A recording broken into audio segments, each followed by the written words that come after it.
కాబట్టి నువ్వు ఎవరి పక్షాన పనిచేస్తున్నావు అంటే పెత్తందారుల పక్షాన పనిచేస్తున్నావు, డబ్బున్నోడి పక్షాన పనిచేస్తున్నావు, నీ కులానికే పనిచేస్తున్నావు. అది కూడా చెప్తున్నాను నేను, నీ కులానికే పనిచేస్తున్నావా నువ్వు? ఎవరికి పనిచేయి? రాష్ట్రంలో 6 నెలలు కాలేదు, ఇటు విద్యార్థులను నిరుద్యోగ యువకులను మోసం చేస్తేవి, రైతులను రైతు బంధు ఇస్తా 15,000 ఇస్తానని వాళ్ళను మోసం చేస్తేవి, మహిళలకు 2,500 ఇస్తానని చెప్పేసి వాళ్లకు మోసం చేస్తేవి, నిరుద్యోగ భృతి ఇస్తా నిరుద్యోగులకు అని చెప్పేసి దాన్ని మోసం చేస్తేవి. అసలు ఏంటది మన పెళ్లి సంబంధించినటువంటి ₹1,00,000 కళ్యాణ లక్ష్మిలో తులం బంగారం అదనం ఇస్తాం మొగోని నేను చెప్తివి. ఏమని నిరుద్యోగ భృతి దళిత బంధు ఏమైపోయింది? వదిలిపెట్టేది లేదు, దళిత బంధుకి కూడా ఇచ్చి తీరాల్సిందే.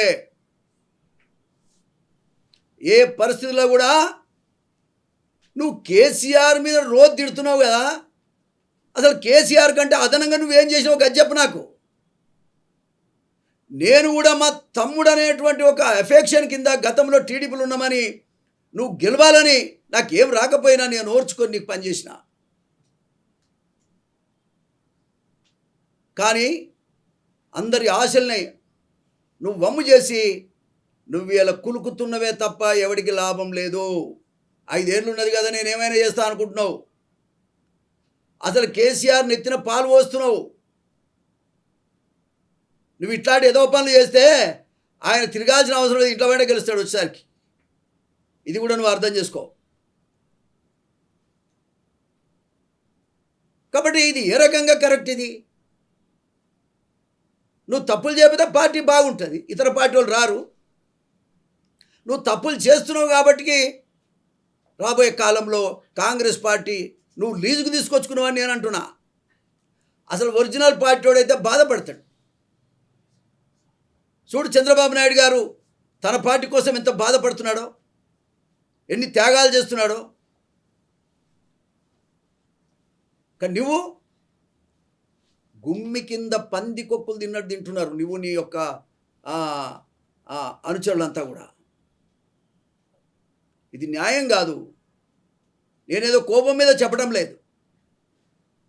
ఆడపిల్ల రాత్రి ఒక్కొక్క ఆడపిల్ల పాపం వాళ్ళు నిరుద్యోగ అమ్మాయిలు ఎంత బాధపడుతున్నారు. వాళ్ళని తిడతారా శంకిని బింకిని అని? అది ఎంతవరకు కరెక్ట్? ఇది నేను ఒకటే అంటున్నాయా, నువ్వు అశోక్ నగర్ పో మొగోడవు అయితే. పోలీసులను అడ్డం పెట్టుకుని అందరు చేసింది కాదే, మట్ల కలిసిరు అందరు కూడా. పేరుండాలి, నీకు దుర్మార్గుడైన పేరు కావాలని ఉన్నట్టున్నది, చాలా కోరికతో ఉన్నట్టున్నావు.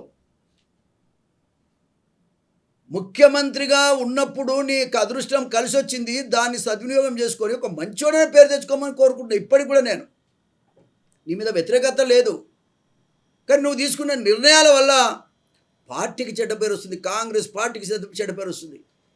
అరే చిన్న పనే, నువ్వు ఎటువంటి వాడో తెలుస్తుంది. బట్టి విక్రమార్కని నీ ఫోటోతో సమానంగా ఆఫీసులలో పెట్టమని చెప్తా ఉన్నా నేను. ఎందుకు పెట్టడం లేదు? నీ గుణం ఎలాంటిదో తెలుస్తున్నది కదా చెప్తున్నాను నేను. నీ ఫ్యూడల్ మనస్తత్వం ఏందో తెలుస్తా ఉన్నది. చంద్రబాబు నాయుడు గారు పవన్ కళ్యాణ్ ఫోటో ప్రతి ఆఫీసులో గవర్నమెంట్ ఆఫీస్ జీవో ఇష్యూ చేశాడు. నువ్వెందుకు చేయలేకపోతున్నావు? 7 నెలలు అయిపోయింది. బట్టి విక్రమ మా దళితుడే, మా దళితుడు ఎవరన్నా కానీ వాళ్ళు అవమానపరుస్తుంటే మాత్రం మేము చూస్తూ ఊరుకుంటూని కాదు. నువ్వెందుకు పెడతలేవు అంటే నువ్వేం పేద పొడిచి వచ్చినావు, ఆయన మాత్రం ఏమి లేదా? కాంగ్రెస్ పార్టీలో ఒరిజినల్గా మొదటి నుంచి ఉన్న కార్యకర్త ఎవరు? బట్టి విక్రమార్క. నువ్వు ఉన్నావా? అసలు నీ ఫోటో అన్ని ఆఫీసులలో ఉంటుంది, అతని ఫోటో ఎందుకు ఉండదు? ఇది గమనించవలసిన అవసరం ఉంది. కాబట్టి ఇవాళ రేవంత్ రెడ్డి గారు అనేట ఆయన ఈ రాష్ట్రానికి ఒక శనిగా దాపురించింది తప్ప మరొకటి కాదు. ఇవాళ అందరు బయటకు వస్తున్నారు మాట్లాడడానికి. నేను మొట్టమొదటే మాట్లాడి చెప్తా ఉన్నా, నీ యొక్క విధానాన్ని మార్చుకోమని మరొకసారి సందర్భంగా నేను డిమాండ్ చేస్తూ ఉన్నా. వెంటనే నిరుద్యోగ యువకులకు క్షమాపణ చెప్పు, నిరుద్యోగ యువతులకు కూడా క్షమాపణ చెప్పు. కొట్టినారు, మొన్న కంచేసి కొట్టినారు, ముళ్ళ కంచేసి కొట్టారా మీరు? వాళ్ళ తల్లిదండ్రులు ఊకుంటారా? శాపనార్థాలు పెట్టరా? ఈయన కడుపు కావాలని చెప్పరా? అవసరం వాళ్ళని కొట్టడం? పిలువు, ఒక 3 సభ్య కమిటీ అయ్యి వాళ్ళని పిలువు, మాట్లాడు, ఆ సమస్య పరిష్కారం చేయి. రెచ్చగొట్టే మాటలు మాట్లాడతావా వాళ్ళని? ఎవరైనా ఇన్స్టిట్యూషన్లు పెట్టుకున్న వాళ్ళు 100 కోట్లు వస్తాయి కాబట్టి మూమెంట్ వాళ్ళు నడుపుతారా? వాళ్ళ మూమెంట్ నడిపితే స్టూడెంట్స్ వింటరా? నిరుద్యోగ యువకులు వింటరా? ఎందుకు ఈ పొల్లు మాటలు మాడుతున్నావు? పోకిరి మాటలు. నువ్వు ఒక పోకిరోడివి అంతే, నువ్వు ముఖ్యమంత్రివి కాదు. రోడ్డు మీద తిరిగే పోకిరోడు ఎంతో నువ్వు కూడా అంతే. నేను ముఖ్యమంత్రి అని కూడా ఎవడు అనుకోవడం లేదు. అసలైన తొలి వెలుగు. ఫాలో వాట్సాప్ @తొలి వెలుగు official.